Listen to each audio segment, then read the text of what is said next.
কর্তামশাইয়ের আবদার শুকনো পোস্ত খাবে, তো সেই মতো কাজ শুরু করে দিলাম শুকনো পোস্ত বানানোর জন্য। খুবই সহজ রেসিপি, যে কেউ তোমরা কিন্তু বানাতে পারবে। সেই জন্য দেখো একটা কড়াই নিয়ে নিয়েছি, কড়াইটা খুব ভালো করে গরম হতে হবে। তারপরে দিয়ে দিয়েছি কালো জিরা। এখানে কিন্তু কোনো পাঁচফোড়ন ব্যবহার করব না, সেই জন্য কালো জিরে ফোড়নে দিয়ে দিয়েছি। কালো জিরাটা দেওয়ার পর যখন তেলের মধ্য থেকে একটা খুব সুন্দর গন্ধ বের হচ্ছে, সেই সময় আমি দিয়ে দেব কিছুটা পরিমাণে হলুদ। এই পোস্তটা রান্নার জন্য কিন্তু হলুদের ব্যবহারটা অতি অবশ্যই করতে হবে। এটা তোমাদেরকে কিন্তু আমি স্কিপ করতে বলবো না, কারণ এই রান্নাতে হলুদটা দিলে একটু দেখতেও ভালো লাগে, খেতে স্বাদটাও ভালো আসে। তারপর দেখো ছোট ছোট করে কেটে রাখা আলুগুলো আমি কিন্তু কড়াইয়ের মধ্যে দিয়ে দিলাম। এখানে আলুটা আমি এমনভাবে কেটেছি, খুব ছোটও না অথচ খুব বড়ও না, একটু মাঝারি টাইপের কেটেছি। তারপরে দিয়ে দিচ্ছি এখানে পরিমাণ মতো লবণ।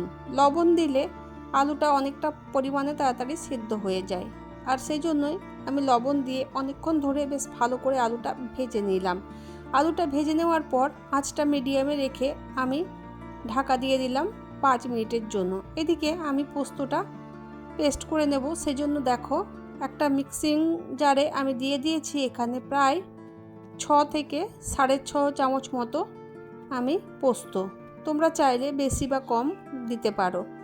আর এই রান্নাতে আমি পোস্তটা দুবার ব্যবহার করব। শেষ পর্যন্ত রান্নাটা দেখো, অবশ্যই ভালো লাগবে। তারপরে কাঁচা আর পাকা দুটো লঙ্কা মিশিয়েই কিন্তু আমি এখানে দিয়ে দিয়েছি।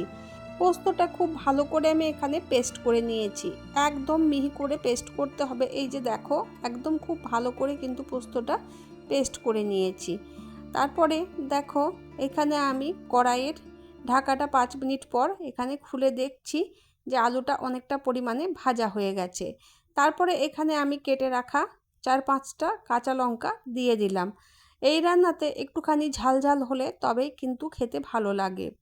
তারপরে যে আমি পোস্তটা বেটে রেখেছিলাম সেটা কিন্তু এখানে কিছুটা দিয়ে আমি অনবরত নাড়তে থাকবো।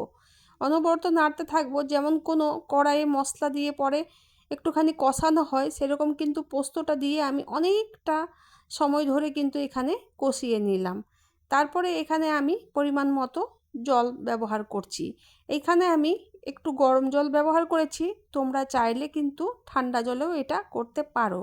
গরম জল আমি এখানে একটা কারণেই ব্যবহার করলাম, যে আলুটা যখন ভাজতে ভাজতে আমার 50% তো ভাজা হয়ে গেছে, সেদ্ধ হয়ে গেছে। তারপরে গরম জলটা দিলে আরও 50% সেদ্ধ তাড়াতাড়ি হয়ে যাবে, মানে আমাকে বেশিক্ষণ গ্যাসটা চালিয়ে রাখতে হবে না। সেই জন্য আমি গরম জলটা ব্যবহার করেছি। 5 মিনিট পর ঢাকা খুলে দেখো খুব সুন্দর সেদ্ধ হয়ে গেছে আলুগুলো। আর তারপরে এখানে আবার আমি ভালো করে নেড়ে নিচ্ছি, নাহলে তলাতে ধরে যাচ্ছে। দেখো খুব সুন্দরভাবে কিন্তু ঝরা পোস্তটা রেডি হয়ে গেছে, শুকনো পোস্তটা। তো এটা তোমরা কিন্তু ভাত, রুটি, লুচি, পরোটা সবের সাথে কিন্তু খেতে পারো। এই রকম পোস্ত বানিয়ে বাড়িতে দেখবে, খুবই ভালো লাগে। আর শুকনো ভাতে এই পোস্তটা খেতে কিন্তু দুর্দান্ত। তারপরে আমার যে মিক্সিং জারে আরও কতটা পোস্ত রাখা ছিল সেটা কিন্তু আমি মিশিয়ে দিলাম। আমার এখানে হয়ে গেছে ঝোড়া পোস্ত বা শুকনো পোস্ত, যেটাই তোমরা বলবে। তোমাদেরকে আমি দেখিয়ে দিচ্ছি পোস্তটা কেমন হয়েছে। এইরকম হবে পোস্তটা দেখতে। আর সত্যি বলতে বন্ধুরা, এরকম পোস্তটা আমাদের বাড়িতে প্রায়ই হয়ে থাকে, তো তোমরাও এভাবে ট্রাই করে দেখবে, খুবই ভালো লাগে খেতে।